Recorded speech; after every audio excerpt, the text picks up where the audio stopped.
Хүүхдийг битгий гүй гэхэд гүй гэдэг үгийг онцгойлон сонсож эсэргээрээ гүйхийг хүсэх болно.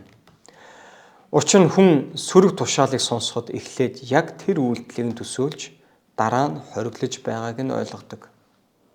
Үүнтэй адил хэрвээ танд үхрийн талаар битгий бод гэж хэлвэл та хамгийн түрүүнд үхрийн талаар бодох болно.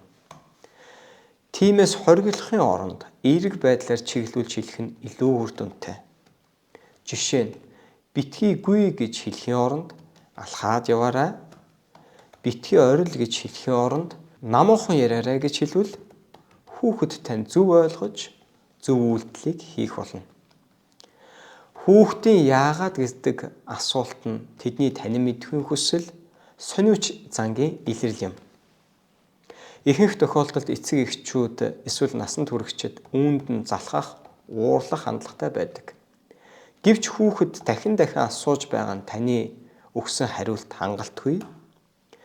Эсвэл тэд илүү гүн гүнзгий ойлголт авахыг хүсэж байгааг илтгэж байна гэсэн үг.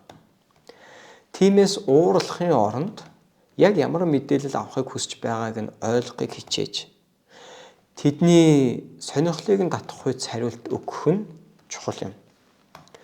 Энэ нь зөвхөн хүүхдийн мэдлэгийг нэмэгдүүлэх төдийгүй.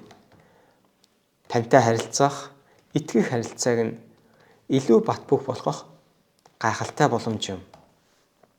Тэдний яагаад гэсэн асуултыг төвөг биш, харин хамтдаа судлах, ярилцах боломж болгон хараарай.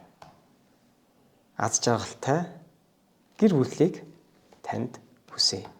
Хүүхэд бүр инээмсэглээсэй.